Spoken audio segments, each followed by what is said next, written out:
In an agricultural world where 80% of farmers are men, most landowners are white, and few are queer, she employs art and creativity to access her power as an organic farmer. Nikiko holds a BA in Gender and Women's Studies from UC Berkeley and an MA in Performance as Public Practice from UT Austin. She's co-authored 2 books, a cookbook entitled The Perfect Peach, which we were just talking about, and Changing Season, which explores the relation between family farming and was also a feature on PBS. We shared her 2015 TEDx talk where she discusses the future of a more inclusive agriculture industry. She's also co-founder of the Yonsei Memory Project, which creates intergenerational spaces for memory keeping within the Japanese American community and an alliance with other communities and movements for justice and healing. Yonsei is a Japanese diaspora term to describe the 4th generation, which also describes Nikiko Masumoto. Along with our guest, I'd like to introduce 2 of our cafe's students who will moderate the conversation. Giselle Neri-Corcales and Chiara Benavides are with us today. Giselle Neri-Corcales will graduate this spring with her BS in Agricultural Sciences. Giselle is involved with Latinos in Agriculture here at Cal Poly, and she serves as the National Undergraduate Vice President for MANNERS, which stands for Minorities in Agriculture, Natural Resources, and Related Sciences. Giselle helped to organize and moderate our Aspire to Grow event here in the college, and she was the recent recipient of the Cafe's Student Award for Diversity, Equity, and Inclusion. Chiara Benavides is a 3rd-year student majoring in agricultural science. This past year, she served as the Cafe's Student Council representative for Diversity, Equity, and Inclusion. For the upcoming academic year, Chiara was elected to be vice president of our Cafe Student Council. It's such a pleasure working at Cal Poly with our excellent and engaged students. And so I'd like to begin this program with some hot seat questions with Nikiko, just to sort of break the ice and get to know her and her work, and then move into some conversation. Then we'll have a few moments for reflection, after which we'll have time for questions and answers from the audience. I'll now hand over our program to Chiara Benavides. Chiara? Hello, good afternoon, everyone. As an icebreaker activity for our conversation today, we'd like to ask Nikiko a couple of hot seat questions that will help our Zoom audience get to know her more. These questions are designed to be lighthearted and fun. Are you ready? As ready as I can be. I have not seen these questions. All right. Okay, our first question today is, other than peaches, what is your favorite fruit? Oh, is it cheating to say nectarines? I guess not. I don't know. Okay, if I have to do non-stone fruit, since they're related, I would say I love watermelon. Another summertime fruit. Ooh, I would definitely say watermelon's my favorite too. Our next question is, how about your favorite vegetable? Oh, that is so hard. It's totally seasonal. I'll just go with something I ate last night, snap peas. Interesting. I would have never thought of snap peas. Our next question is, what's a favorite comfort meal after a stressful week? Oh, I love comfort food. There's many dishes that come to my mind, but the very first one is a Japanese dish called oyakodon, which is both chicken and egg together in a dashi, a broth that you make from seaweed and smoked fish. It's really simple to make, and it's like warm and mushy and all about home, and it's very filling as well. Oh yeah, definitely. I can definitely think of like comfort food that my mom makes at home that's very traditional too, that I can just like think back and I'm like, I want that right now. Our next question is, do you like music? And if so, who is your favorite band or artist? Yes, I love music. I am an omnivore when it comes to both food and music. The group that I have just been turning to over and over this spring, I've been working through some exhaustion. There's a group called Beautiful Chorus. and they create, I would say they're like meditation, they're like sonic meditation music. And it's, if anybody needs to decompress and find some inner strength, beautiful chorus. And specifically for women of color, there's a song called Hey Queen, which is just my jam right now. I love it. Oh my goodness. And then our next question kind of ties along with this, but do you play an instrument by any chance? I do indeed. I started playing the Japanese taiko drums when I was in 4th grade. If you have not heard the Japanese taiko drums, they're huge drums that are traditionally made out of tree trunks. Now a little bit more sustainable. We repurpose wine barrels sometimes. And when you strike them, you not only hear the sound, but you can feel the vibrations. So as a 9-year-old girl, it was this amazing sense of power to play these drums. So, I'm an amateur. I'm definitely not a professional, but I've played for many decades now. Well, that's so interesting. And I love the whole sustainability aspect with that too. That's so interesting.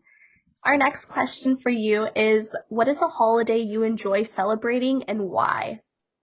I love two. I love New Year's. Oshogatsu, New Year's for our family as a Japanese American family, but I also just love it. I love the sense of renewal, that you can choose a different path, that you can retain and bring forward things from the former year. And then I also have to say, because I'm not lying, I love graduation season. Although I am far from being in another graduation myself, I every year about this time, I know some of you, Giselle, you're about to embark on the next journey. Every year in May, I listen to some of my favorite graduation speeches. Dr. Cornell West at Spelman College in the early 2000s is one of them. And I love it. I love the potential. Like there's just so much yet to happen. So I love graduation season, if that counts as a holiday. I think that counts, definitely. Our next question is, what was your favorite class in college and why? Oof, that's very hard. I loved school. Loved it. I would say the very first class I took at UC Berkeley, I mean, like first day on campus, I was so scared I was going to be late. I was there like 30 minutes early waiting in front of the class door. It was an introduction to women's studies class. And I picked it because I had no idea what women's studies was. Never heard of it. And this was way back when I was like the last generation. We still used paper course catalogs. So like I was flipping through the phone book course catalog, and there was this whole section of women's studies, and I was like, what is that? And I waited there, and I will never forget the first day. Professor Lee Gilmore introduced feminism to me. I spent the whole class pretty much completely shocked at the words she was using. There were words I'd never heard about before. Feminism, patriarchy, hegemony, paradigm shift. And my notebook was just full of words that I had no idea what they meant. And I knew that I was in the right place because I knew I was going to be challenged. Oh yeah, definitely. I've had very similar experiences too with my first women and gender studies course. I was introduced to so many new concepts and terms that I've never heard of before. So yeah, I definitely get that. That's awesome. Yes. Our next question is, do you have a favorite book or movie? Ooh, I don't know about favorite of all time because there's just, how can you pick a favorite? But I will share like some that I return to. I love the movie A League of Their Own about women baseball players during World War II. I cry every single time. And every single time I watch it, I also want the ending to change because I'm an older sibling. In case you haven't seen it, I won't tell anymore, but I love that movie. And then books, oh my gosh, there's just so many. I'll share a book that I am loving right now. It's actually a young audience, a young reader book, and I feel really good about giving myself permission to read a young person book because it's easy. It's like very calming, and it's by Grace Lynn, and it's called Where the Mountain Meets the Moon. and it weaves together Chinese folk tales with a story about a young girl, and it's really beautiful. And then I'll share one other book, because this book has traveled with me everywhere I've lived, and it's a children's book. It's called Miss Takuan. And the author just goes by Miss Akiko. And it is about a daikon radish, a takuan, that's a Japanese term, who lives in Hawaii. And she doesn't quite fit in. And by the end of the book, you see why she's amazing. So Miss Takuan, highly recommend it. Wow, thank you. Your next question is, what is one of your guilty pleasures? Ooh, guilty pleasures. I will, when I really need to check out, watch some pretty bad reality television. During the pandemic, I discovered a show that Ayesha Roscoe, who's the NPR correspondent for the White House, watches. So I feel like if she watches it, like I can watch it. It's called Married at First Sight. People literally get married like having never met each other, and it's wild and makes me feel better about my relationships. That is definitely my guilty pleasure. I love it. Oh my goodness. And then your last hot seat styled question for today is, if you could teleport anywhere, where would you go and why? Anywhere right now. I think I would go to Switzerland because my best friend in the whole planet lives there, and I haven't seen her in a very, very long time. I love it. My roommate also just went to Switzerland because she's from there, so I get that. Well, thank you so much for answering our hot seat questions. That was really fun to get to know you a little bit more in a fun way. Thanks, Kiara. No problem. I will now hand the Zoom mic over to Giselle as we transition to our conversation portion of today's meeting. Yeah, thank you, Kiara. Nikiko, your energy is contagious. You have me over here smiling. It's a Wednesday. I have a really long day, but I'm so glad that I'm here able to continue this conversation with you. At this moment, I would like to welcome you to tell everyone a little bit more about yourself on a professional level. So now we know your favorite fruits, your favorite veggies, where you would teleport to. So maybe you want to share a little bit more about your career and your passions. Absolutely. And Giselle, I'm so happy to be here, partially because of the amazing persistence of Dean Klyer and the whole team, who we have been emailing for months and months and months and months. So it feels really heartwarming to finally get to be gathered in this virtual space with everyone. So when I think about myself, and especially this conversation, wearing the multiple hats of being a fourth generation organic farmer, being an artist and a memory keeper, I think about the tension and the push and pull between belonging and the choice you make to make your own path. So I think about moments in my life that have reminded me or tried to tell me that I don't belong.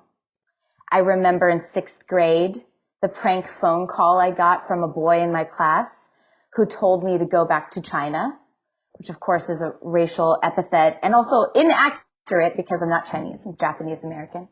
And what I remember most about that phone call was I felt ashamed, and I did not tell my parents because I felt like somehow it was my fault, that if I had just said something in that moment, or had I done something to incur this really hateful thing. And I remember how much that stung. I mean, that was many, many years ago, and I still remember where I was in the hallway next to my childhood room. Then there have been other moments where I have learned about my family being told that they don't belong. Most egregiously during World War II. My Jichan and Bachan were teenagers when the United States entered World War II, and when President Franklin D. Roosevelt issued an executive order which would change the course of my family's history forever. That was Executive Order 9066, which led to my entire Japanese American family being incarcerated in the desert on native land, sovereign Gila River Indian community land, who were not asked for permission if the United States government could build a prison camp there. So I think about those moments, and then I think about moments of defiance where I have made the choice to build a life and a path for myself. As a queer kid growing up in the Central Valley, farming felt impossible to do in a healthy way and in a way that would honor all the identities, all of the things that I love most, peaches, and people of all genders. That felt incompatible to me until I got the space to be in institutions exactly like yours, like this space right here, where we get to learn, we get to follow curiosity, and our only jobs, either as faculty and staff or as students, is to help each other on that journey of discovery. And through that window, that's when I discovered that I could actually make radical choices with my life. And I mean by the word radical, one definition of that word is of or from the roots. Of or from the roots. And so it was in college at UC Berkeley that I decided to come back to farm. And since then, it has been both joyous and full of magic and mystery, and it has also been crushing and difficult and unprecedented to go through things that we've all been witnessing, unprecedented drought, coupled with unprecedented warming winters, which if anybody studies stone fruit, that is very bad for stone fruit. And then on top of that, I'm sure many of us have had the experience of being the only something in a room, the only woman, the only person of color, the only queer person, the only immigrant, the only person with the disabilities. And those experiences, they don't leave me as my power grows, but I know that I can turn to those choices of what I want to do with my life, how important it is to me to be on this land, grappling with our water source, the Kings River, which dried up the Tachi people's, the Yokut people's lake, which used to be the largest lake in California. What does that mean? What do I do? What is the song I get to sing as a farmer in efforts to nourish people and grapple with the healing that we have yet to do? So that's kind of my orientation of why I farm, my reason for being. And also, peaches are just like the most delicious things ever. So there's also plenty of peach juice and nectarine juice. And that first bite every summer reminds me that it's us that have the honor of getting to steward this earth and plants that keep feeding us. They keep feeding us no matter what torments we enact on our ecosystems, they keep trying. And so I can't give up either. Nikiko, thank you so much for sharing that with us. I can relate to those instances that mark you. You know, they don't leave you, but like you said, it's up to us to use our voice, to use our platforms to make a difference. Much like you, I grew up on my parents' small organic farm in Greenfield, California. And much like you, I was like, there's no way I'm going to come back to this. I'm going to go to college. I'm going to do something totally different. So why don't you tell us about growing up on your family's peach farm, what that was like, and then if you knew from an early age that you wanted to be a farmer. If not, what did you want to be? I would totally answer that question, Giselle, but I also have to make space for you. Oh my gosh. So what happened? You're graduating now, studying agricultural science. What was that shift for you like? For me, that shift was when I went into high school and became involved in FFA. So having that connection of agriculture, you know, education, and being able to see how that really impacted my future, my career, total 360, and just realizing how hard my parents worked, you know, to be able to start that business as immigrants, coming to this country, you know, it just is all a full 360. And here I am about to graduate with an ag science major. I'm stoked. I'm excited. I love what I do. Back to you, Nikiko. So I just had to ask Giselle because I'm so curious about this. For those of us who grow up in agriculture, in agricultural families, I think what you shared, it mirrors exactly my story. That I think there's a lot of us that feel like it's impossible. It's impossible because it's so hard. It's such a hard field. And especially, depending on what happens in family, sometimes parents want their kids to not go into farming because of the risks. I mean, we know this, risks of unpredictable weather. I mean, and that's just in a normal year, much less right now, the accumulation of climate change, right? And then you have market forces. Most farmers are price takers, not price makers, that we don't determine the price of our goods, even though we're the ones who know the costs and spend an entire year working towards growing something healthy, nourishing, delicious, right? So there are all there's all these forces. And I also would add to that, I don't know if you feel similarly, Giselle, but as a rural kid who went to rural public school, there is a hidden assumption, and I don't think it is intended maliciously, but it was definitely there, that success, whatever success means, is always somewhere urban. That you will be serving your family and your community if you go away and do not come back. So to make that shift as you have made, Giselle, I'm so happy you found that in high school. What a blessing. It took me much longer. It took me going to Berkeley, to a really urban environment.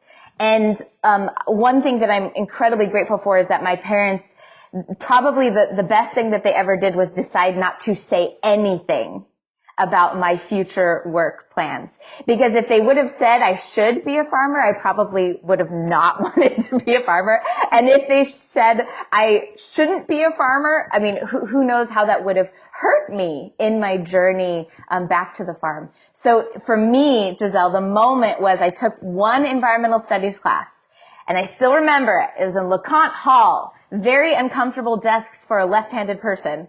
And a guest speaker came who talked about pesticides.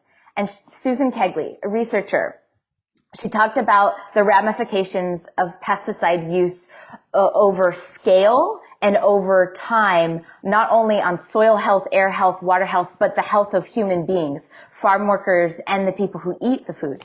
And that was the first time that I had ever considered how impactful and defiant my parents' choice was to transition our farm in the late 80s from conventional to organic. We have to remember at that moment, organic, people were so skeptical of organic farming, even though we know indigenous people for thousands of years had always farmed organically.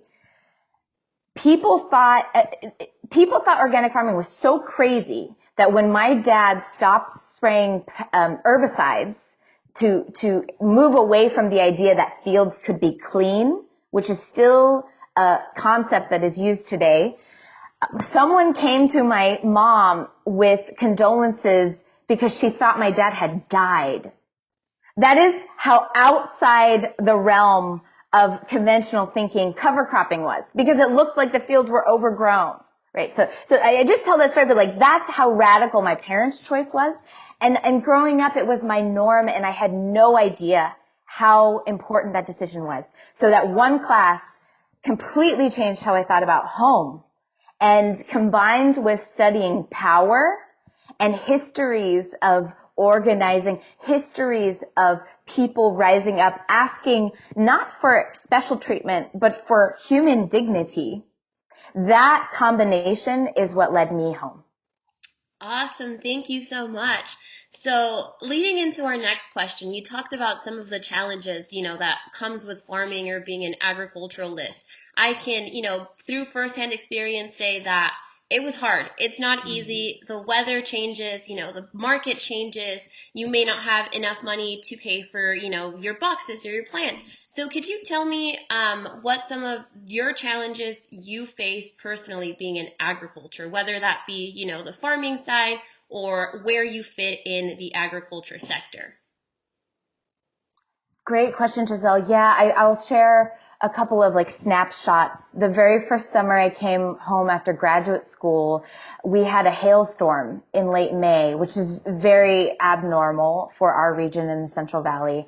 And in about, 9 minutes, we lost a significant portion of our harvest.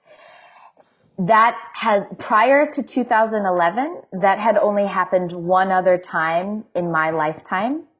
And since 2011, it's happened a second time. So we are witnessing unprecedented upon unprecedented upon unprecedented climactic weather manifestation.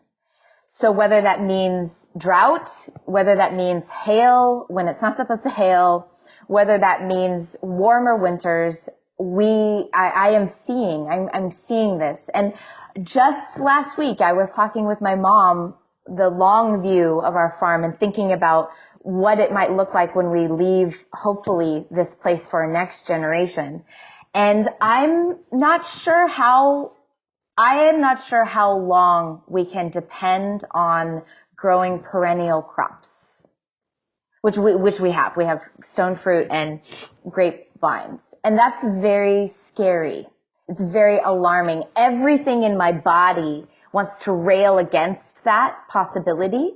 I mean, I have peach blossoms and a peach tattooed on my body. Like they're part of my blood. Like that's, by the way, that's how I proved to my mom that I was actually coming back, by getting a peach tattoo. So having to confront the unknown of what sustainable and regenerative farming will actually look like, it is requiring me to both honor what I love and what brought me to this place and to this farm, back to this place, but also consider possibilities that may be uncomfortable, whether it's thinking about how much groundwater we use, which we never had to rely on so much when we, in the history of our farm, we remember the drought in the 80s. But other than that, we didn't rely on groundwater as much. And in the past decade, we have had to rely more and more and more on groundwater. So what is the responsible thing to do? The responsible thing to do is to ask uncomfortable questions about what we have to let go of if we want to still be growing food. So there's that side. And then there's the other side of living in this country and living in this world that make day-to-day safety increasingly feel threatened and difficult. In April, those of us in the Asian American community have been feeling threat and feeling not safe for a long time, especially during this pandemic time. And just in April, we witnessed a horrendous murder, multiple murders of somebody who targeted Asian-owned businesses outside of Atlanta. And that, as soon as that happened, I organized several healing circles with Asian American women, and one of them was for an alliance of Asian American farmers. And I cannot convey to you the depth of pain that people are feeling. And it takes everything for us to nurture each other and to make sure we have what we can give each other to get up in the morning and keep going. And I know we are not the only community. We are not the only community historically nor now who are facing increasing actual violence and threat to daily life. So those two things, they feel big and they feel heavy. And for me, I'm a fire person. Like I identify a lot with fire. And so when I think spiritually about how to not shy away from those truths, I think about the question, what is the type of ancestor that I want to be? When it's my turn to leave this earth, what do I want to know I did with my energy, with my time, with my heart, even when I didn't know if I would succeed? So this is why this space right now is so crucial, that you have staff, faculty, leadership on campus, students like you who are making space to ask questions about people from many different backgrounds, but specifically decentering the people who have historically been in power, to ask us to consider that developing that empathy muscle for those of us who have constantly felt like we don't belong. Wow, that was amazing. You did great at answering that question, and I feel like I'm learning so much from you. Thank you for sharing that. So moving into our next question, what advice would you give to students considering agriculture, but maybe they're feeling excluded from it presently? I think you touched on it a little bit right now, but please, I'd like to hear more.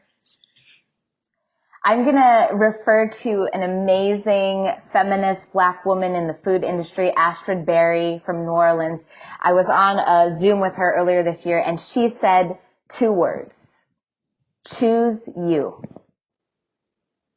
Choose you. Trust you. Trust what you want. Because you're going to have to imagine yourself belonging and imagine yourself powerful and thriving in spaces where it feels inconceivable. So keep choosing you. Yeah, I think that's really important, and sometimes it's easy to forget that. It's easy to forget that you worked to be where you are. Thank you for that. So going into our next question, equality doesn't always mean equity, especially in the agriculture sector. So how can we help others to understand the root causes of disparities within our food system? That's a huge question, a really relevant question, because it gets into the action of how. I would think that the vast majority of us would agree we want to live in a world where everybody feels like they have opportunities, where everyone feels like their basic needs are cared for. I would venture to say that the vast majority of us think that. But then how do you make that a reality? How do you make that a reality? So I am one person, and there's like many people who are answering this question. So what I would love to do is answer this question from the point of departure of personal praxis, like where theory meets action in your body. So when I witness and when I have been in conversations with people, especially about racism, especially about xenophobia, and especially about homophobia, transphobia, where people actually don't want to be racist and don't want to be sexist and they don't want to be affiliated with hateful ways of being.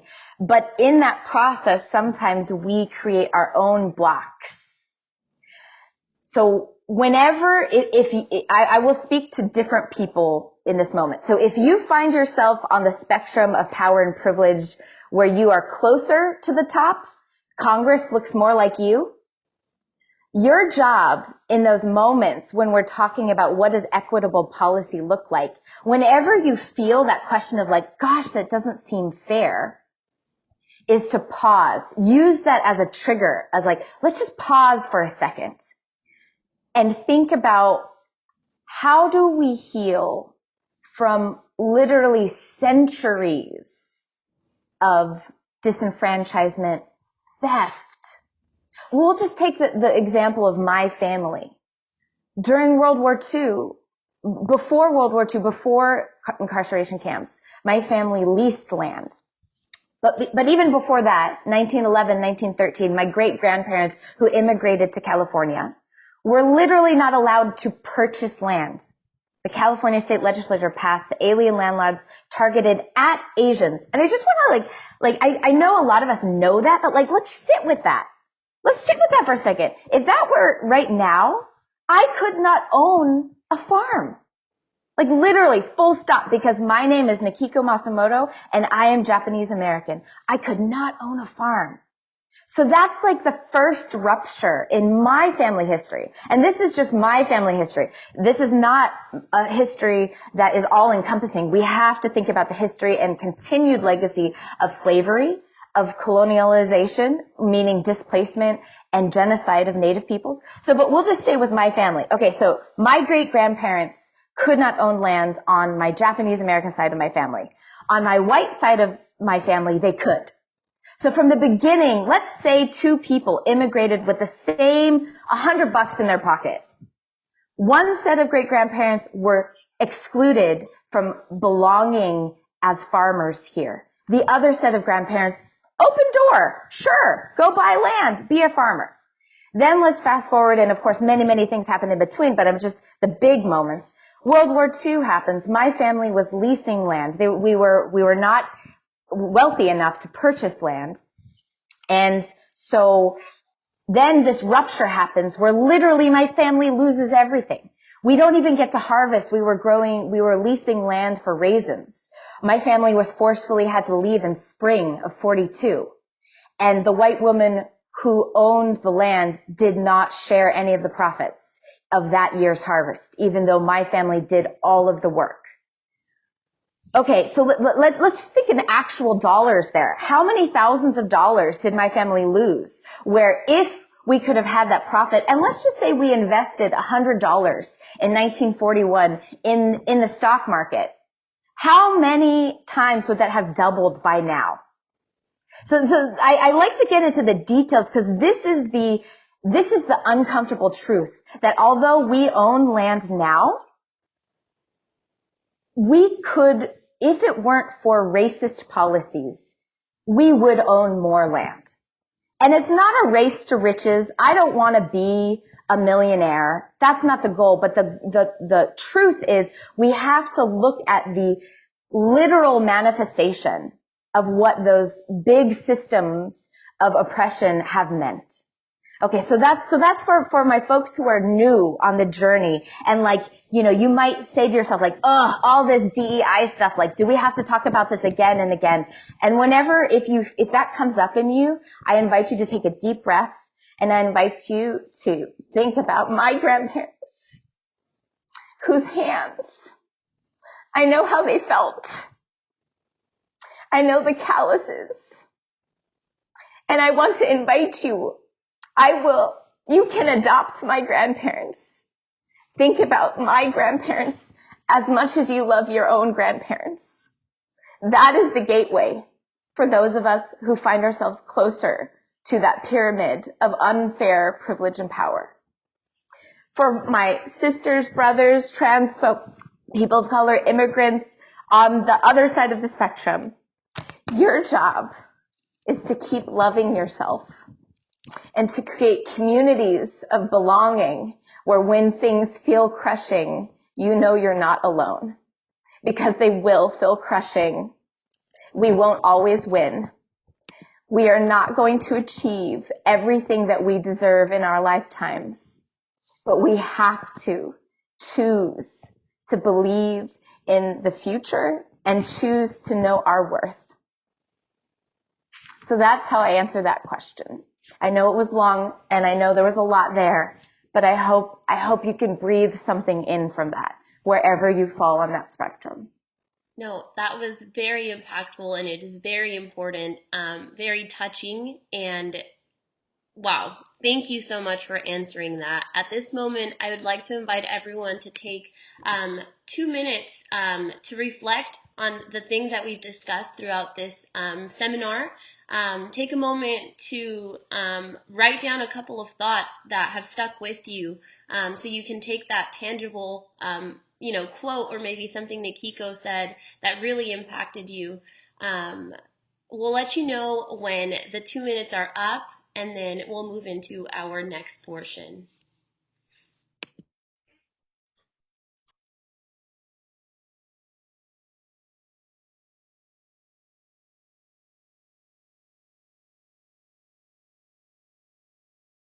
For Nikiko, she shared a lot of great information, but please, feel free to take the moment to, think of those questions as well.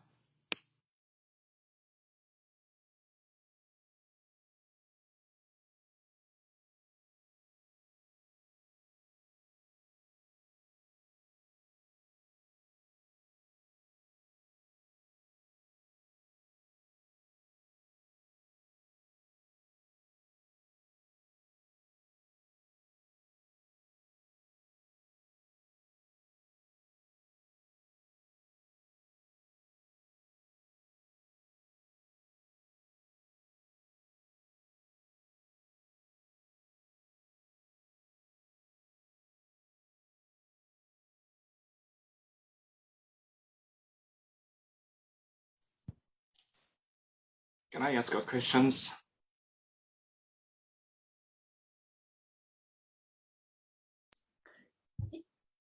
Yes. Okay, Yes. thank you. Go This is ahead. Hai Kang from Animal Science. I know many of our students, they may go back to farm. Some of them may not. But for the students who really want to go back to farm, what do you like to really good the courses like to recommend to take? What courses really useful? And we don't know yet. Some courses not that useful, and some courses pretty much critical. Based on your experience, could you recommend us? If I'm understanding the question, it's about what courses would I recommend that students take if they're preparing for a life tied to the land, either ranching or farming?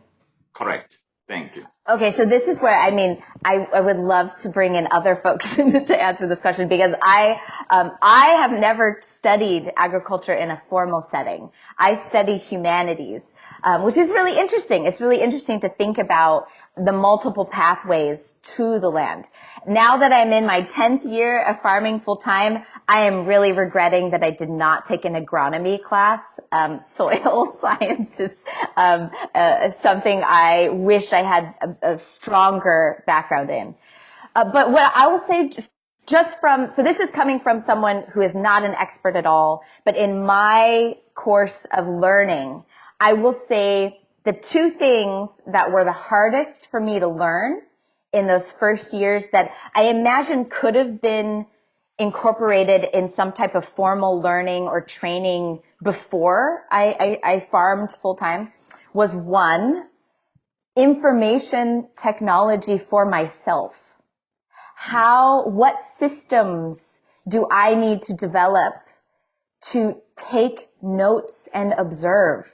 I really think that farmers' number one job is to observe, because no matter how much you know about what is supposed to happen when XYZ, when you fertilize, when you, in a typical year, when blossoms are open, no matter what you think you know, there are so many variables. No 2 years are exactly the same. So this is where the science meets the art. And I think the skills of figuring out how to combine the artistic observation with the scientific observation, and literally how to organize that. It took me years to figure out my system. I toggled between, do I take digital notes? Do I make a blog? Is it private? Is it public? Do I use a spreadsheet? Do I do it by hand? How do I organize? Oh my gosh, I saw ladybug, eggs in a new place in the field, but I don't know what that means, and I don't know how that's going to manifest. So where do I put that information? That to me, that would have saved me a lot of heartache. Not to mention the other practical things if you're running your own operation, where are you keeping track of employee payroll logs, how are you keeping track of costs per variety when, your crew moves halfway through the day from one field to the other because they finish their work, and you've got to separate those costs because you need to know how much it costs per peach.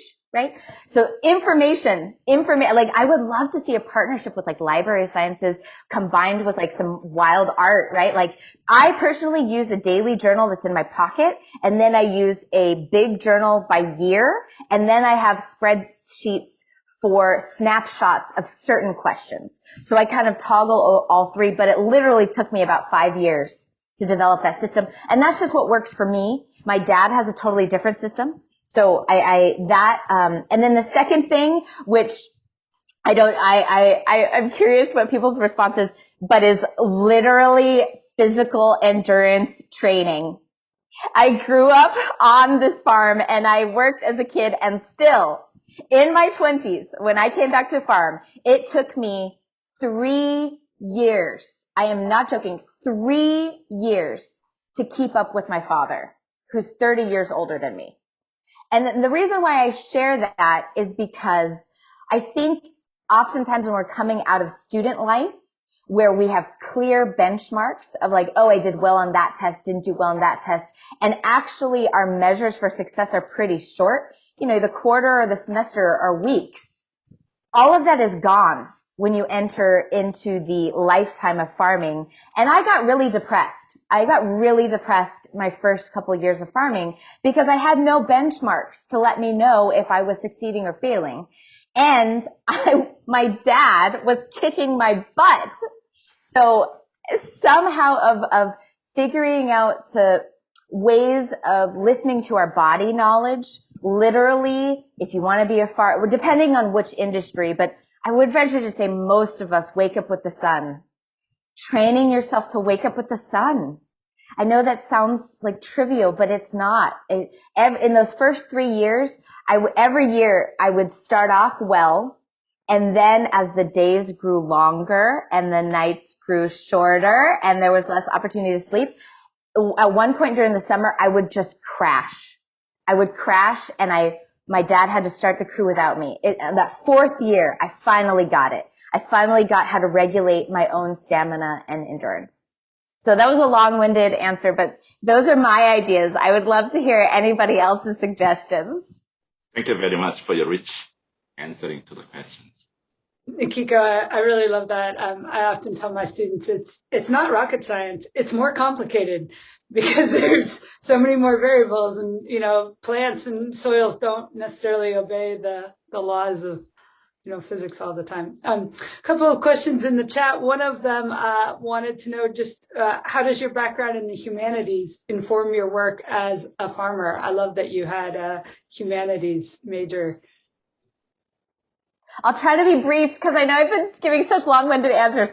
I think humanities gave me the tools of articulation that inform how I observe, how I work with people, and how I tell our story. And so I'm indebted to those tools. I really love that. And I love the idea of how we tell our stories, and just shout out to the GE. Our students have to take some or get to take some. So that's there for them. What advice do you have for us at Cal Poly on how to create a more inclusive College of Agriculture for the future Nikiko Masumotos of the world? Great question. I'll try to be succinct. I would imagine the first place to start is to create genuine spaces of learning where you are listening. The leadership is listening to those people that you want to be included and to feel included. Genuine, deep listening. Second, shifting power. If you want an inclusive community, you have to have leadership that looks like the people you want to serve.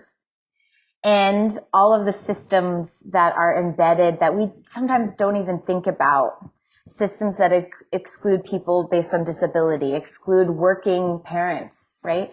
You know, when you have meetings, all of those things signal who belongs and who doesn't. So really taking time to unroot, which takes a long time. And yeah, those are my last thing I'll say is to get comfortable with those hard questions. What are the questions that get caught right here that you don't want to say out loud, that you think you made a mistake, that you think, that's scary? Those are the questions to sit with. Yeah, I wrote down uncomfortable questions. I like thinking about that. More questions from the chat. Being a memory keeper carries a lot of responsibility. How are you challenged by this role, and in what ways are you being supported? Oh my gosh, Anne, that's a beautiful question. The challenge of the role, thinking about memory keeping in family, in place, in stories of food, in ancestry. One of the challenges is tricking myself into thinking that I can do it all. That I can't. That no matter what story I tell, it's always incomplete. Because that's why, that's the whole magic of being human in the collective, not as an individual. That is a challenge. And embedded in that are living with the beauty of the incomplete. That I can do my part, but it takes more than just me. And what ways am I being supported? I continue to be amazed at what I discover about my grandparents and ancestors. Unfortunately, my bachan, my dear bachan, she passed away last year, so she's not here on this planet anymore. But I just keep on encountering artifacts from her life, pictures, letters, things, and I ask questions of them, and they teach me. So I feel so supported by my ancestors, and I feel so supported by women of color. There's so many circles that I'm involved in that I feel honored and lucky to be involved in. And if you're not a woman of color, help support women of color circles. And then I will also do a plug. My wife identifies as a lesbian. I identify as queer. And everyone needs lesbians in their lives because lesbians show you that women can do everything inherently. So those are people and communities that support me all the time. Love that. I'd love to read mine if I can. Yes, go ahead. Hi, Nikiko. I'm Mieko. Thank you so much for sharing your lived experience with us. It resonates really deeply with me. I'm also Yonsei, and my grandfather and grandparents were incarcerated and deported to Japan in World War II. So having that history in my family, it often feels kind of like it's hard to connect with my Japanese heritage. So I'd love to know your thoughts on how you feel connected versus disconnected from the Japanese community here in the US, but also in Japan. And being not 100% Japanese, it often felt like I was an outsider, whether I was with Japanese people or with people of other ethnicities. Mieko, you ask such a beautiful, robust question. Just real quickly, can I honor your family name? What was your family name of your family who were incarcerated and then deported? One. One. Mm-hmm. If everyone will Thank you. just sit with that name for a second, the One family. Thank you for your question, Mieko. I'm going to have to follow up with you with many, many recommendations for reading and music. There are many, many conversations to be had. Truncated as a Hapa, I understand and walk through the world in the betwixt and between that while I identify very strongly as a Japanese American Yonsei, I know that in the world my body is read in a lot of different ways, and depending on the context, depending on what I'm wearing, depending what language I'm speaking. And so there's a sense of my mixed raceness putting me on high alert in a way that I think is different than people who are read phenotypically in their bodies always as a person of color. And it's not better or worse. It just sometimes racism sneaks up on me because people assume that I'm white.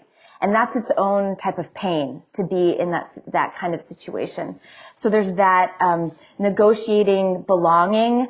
I feel very blessed. My Japanese American, my Dichan and Bachan, it took me a while to figure out that people would even ever disassociate us by our bodies. So I had this like oasis of unconditional love from them.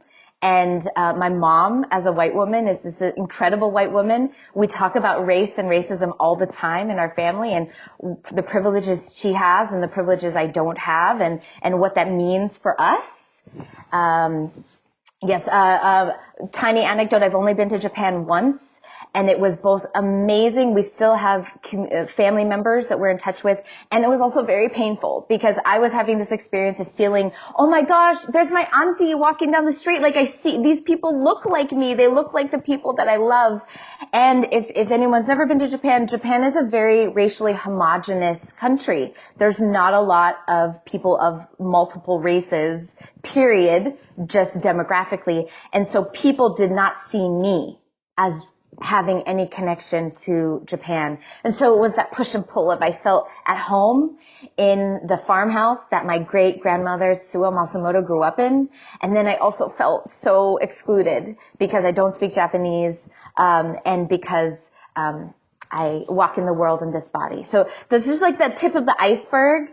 So much more, no boy, Minyo crusaders, that just sharing things. There's so much Hapa stuff to share. So please email Dean Clyer and let's connect email addresses. Absolutely. Thank you so much. Thank you, Miyako, for your question. And yeah, definitely be in touch with me or I'll reach out to you.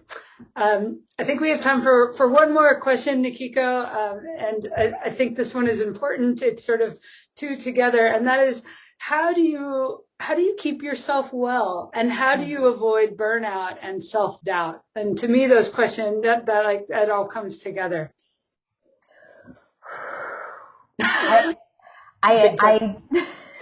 It's a great question.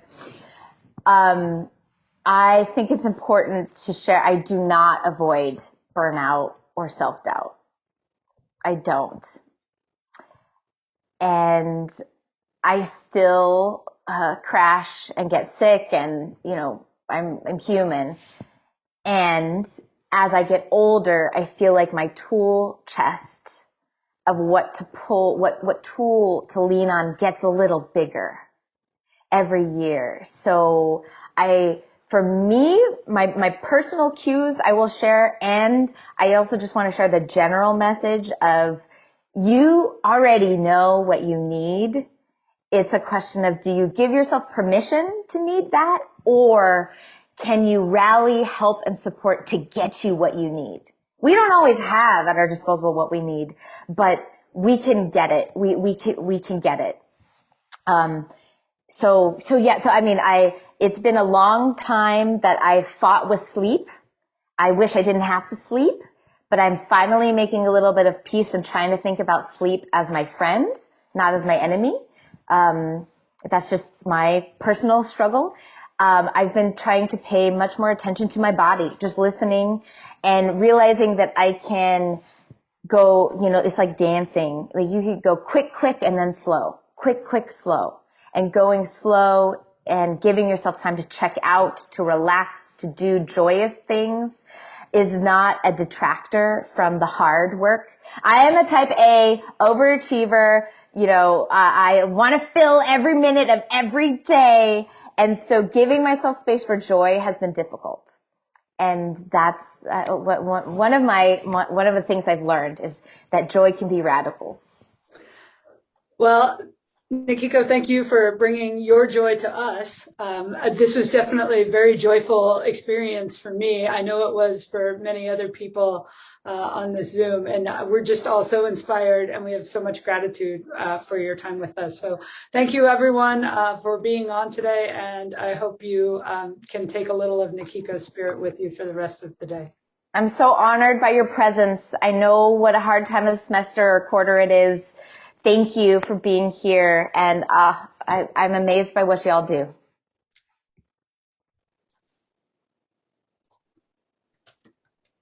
Yay! Thank you.